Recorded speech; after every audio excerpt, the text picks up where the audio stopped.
नमस्कार, आप देख रहे हैं 9 भारत टीवी और मैं हूं आपके साथ प्रद्युमन बिंद। आज हमारे साथ बीजेपी के एक युवा चेहरा है जो कि माने जोने चेहरा है। मुंबई में इनका अक्सर देखा जाता है कि लोगों का समस्या जो होती है ना, तो भैया के यहाँ आते हैं और समस्या जो होता है युवाओं का यहाँ, तो भैया सर हमारे 9 भारत टीवी में आपका स्वागत है। बहुत बहुत धन्यवाद 9 भारत को, और आपको भी बहुत बहुत धन्यवाद कि हमारे यहाँ आप आए जी उसके लिए सर, बहुत बहुत शुक्रिया। कैसी आपकी युवाओं को लेकर कैसी तैयारी है? अभी बीच में यहाँ राम मंदिर का भी भव्य एक ये हो रहा है, लोकार्पण होने जा रहा है, जहाँ की एक भारत के सनातनी मतलब कहे जाने वाले, तो इतनी वर्षों के बाद यहाँ इतनी बड़ी खुशी हो रही है, तो क्या लग रहा है कि इस खुशी पे आपको क्या जायज करना चाहते हैं?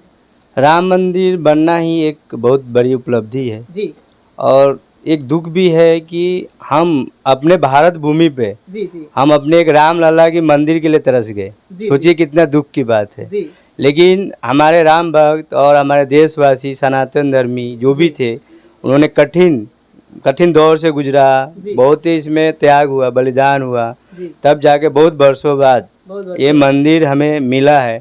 और 22 तारीख को इसका उद्घाटन होगा, उनका स्थापना होगा। सोचिए कि ये हम अपने देश में, जो हम ये देश सनातन का है, हिंदू धर्म का है, उस हम अपने धर्म के लिए लड़ रहे हैं।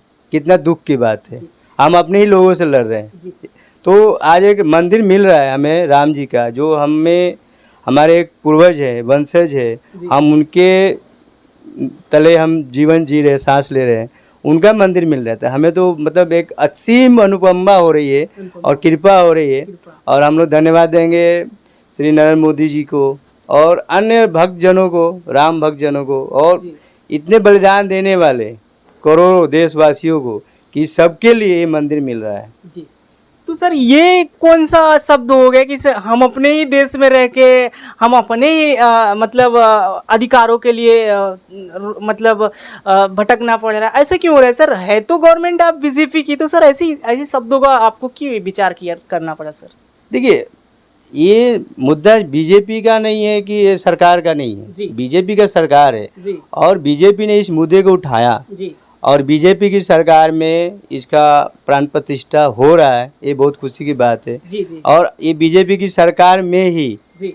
ये पूजा भी हुआ। जी। मतलब राम जी के जन्म स्थान का मतलब पूजा हुआ। जी। और वहाँ पे अब ये मंदिर का उद्घाटन हो रहा है। तो सोचिए, कोई सरकार सोची नहीं थी कि बीजेपी उसका मतलब एक उद्घाटन करेगी और समापन भी करेगी, ये किसी ने सोचा नहीं था। ये हमारे एक कर्मनिष्ठ और बहुत कठिन परिश्रम करने वाले लोगों का ही देन है कि हम लोग के सामने मंदिर बन रहा है।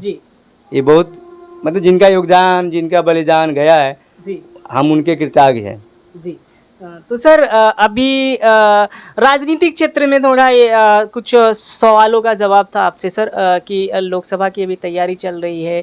क्या लगता है कि आपको क्या टीम आपकी युवाओं की अभी, क्योंकि अभी देखा जाए तो एक छात्र होते हैं जो कि युवा अवस्था में होते हैं, जो 90% का 75% यूँ समझे कि उनके ऊपर डिपेंड करता है कि राजनीति में जो चुनाव होता है उस चुनाव में उनका योगदान बहुत मूल रहता है। तो क्या लगता है आपको कि युवाओं का इस बार शिक्षा को लेकर तमाम ऐसी जगह की चीज़ें हैं, जैसे गवर्नमेंट नौकरियां हो गई, नहीं वैकेंसियां थी, वैकेंसी आने भी लगी हैं अभी चुनाव की वजह से, तो सर क्या लगता है कि आपको युवाओं का क्या रहेगा इसमें रोल?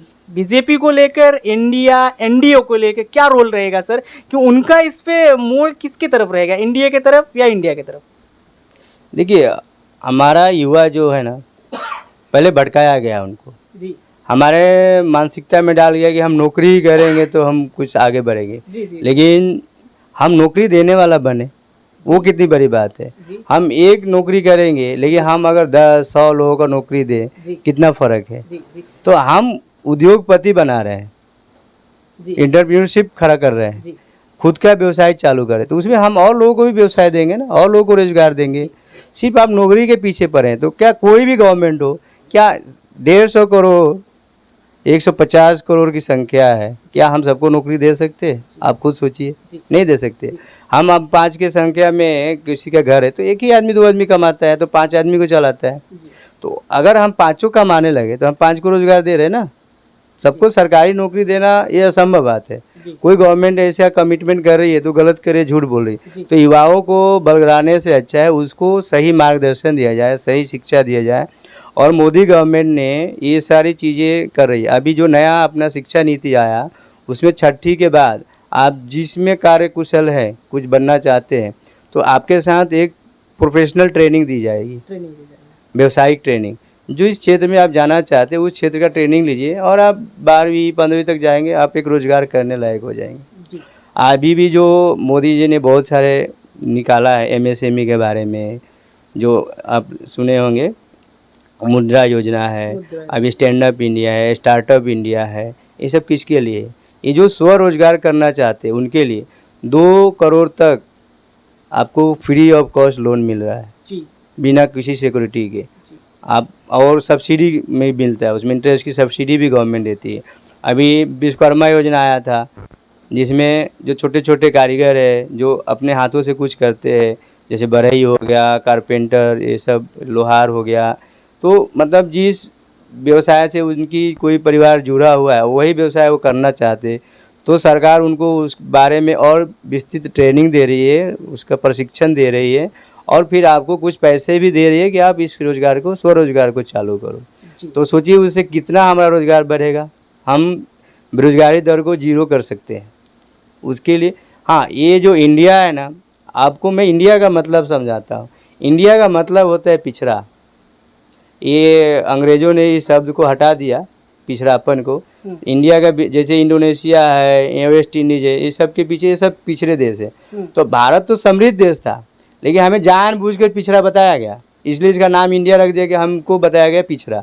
लेकिन हम विश्व के सबसे समृद्ध, शिक्षा में समृद्ध विश्व गुरु रहे हैं, आज भी विश्व गुरु हैं।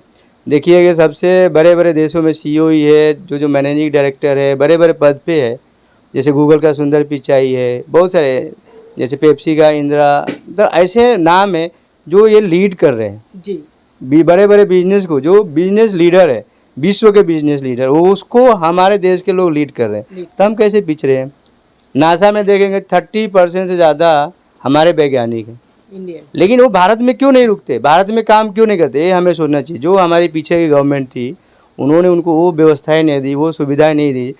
मैं शिक्षित हूँ, मैं खुद बताता हूँ कि 2014 से पहले जो पढ़े लिखे लोग थे उनको लगता था कि हम बेकार हैं इस देश में। लेकिन जैसे मोदी सरकार आई, गवर्नमेंट आई, तो धीरे धीरे जैसे चेंजेज किए, तो अब हमारे जैसे लोगों को लगता है कि नहीं, हमारी भी कुछ इज्जत है, हम पढ़ लिख के कोई गलती नहीं की। नहीं तो पहले ऐसा लगता था कि हम पढ़ लिख के गलत कर लिए, क्योंकि करप्टेड लोग, गुंडे लोग, मवाली लोगों को शासन चलता था, वो लगता था कि हम ही सब पढ़े लिखे लोग बेकार हैं।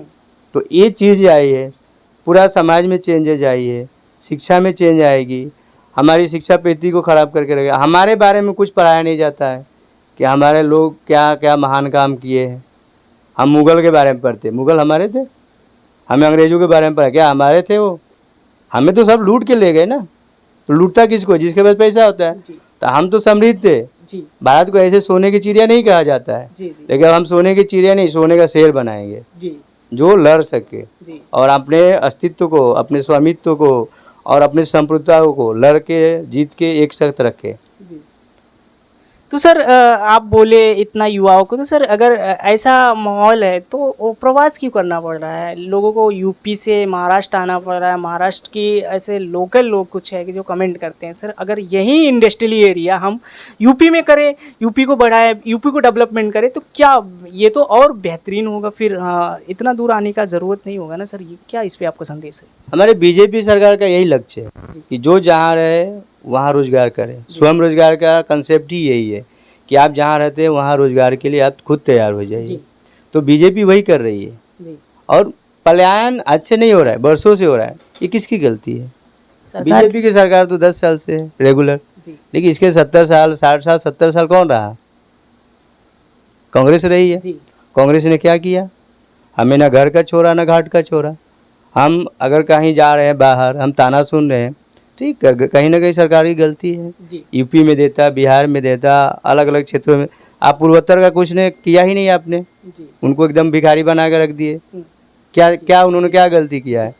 आज हमारे पूर्वोत्तर देश के जो लोग हैं, आसाम, मिजोरम, ये सब जो त्रिपुरा के लोग हैं, उनको लगता है कि हम भारत के सदस्य नहीं, ऐसा फीलिंग दिया जाता है। जी कश्मीर को लोगों को अलग बताया जाता है। जी अभी हमारे साउथ ईस्ट का भाषा के नाम पे, जात के नाम पे राजनीति की जाती है। इससे किसका क्या मिलता है?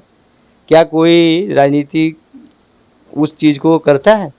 आज लालू यादव अरबों खरबोपति बन गया, मुलायम सिंह अरबों खरबोपति बन गया, लेकिन वो जो कास्ट के लिए और कास्ट से वोट लेके जीते, उनका हालत क्या है? क्या उनको कुछ ऐसा मिला? जी तो हम जात की राजनीति, बीजेपी जात पात की राजनीति नहीं, देश की राजनीति करती है। जी। देश प्रथम, हमारा बाद में नंबर आता है। देश आगे बढ़ेगा तो हम आगे बढ़ेंगे ना। आज देश का नाम आगे कितना बढ़ गया है कि विदेश से लोग हमसे सलाह ले रहे हैं कि भाई इस यहाँ झगड़ा हो रहा है, यहाँ कुछ हो रहा है, तो भारत आओ, आप कुछ करो, हमारी मदद करो। जी तो क्या कारण? यही 10 साल में क्या फ़र्क हो गया? 10 साल पहले भी तो कोई नहीं पूछता था, आज ये सरकार को पूछ रही, तो कुछ तो वजह है, कुछ तो कारण है, कुछ तो बदलाव आया।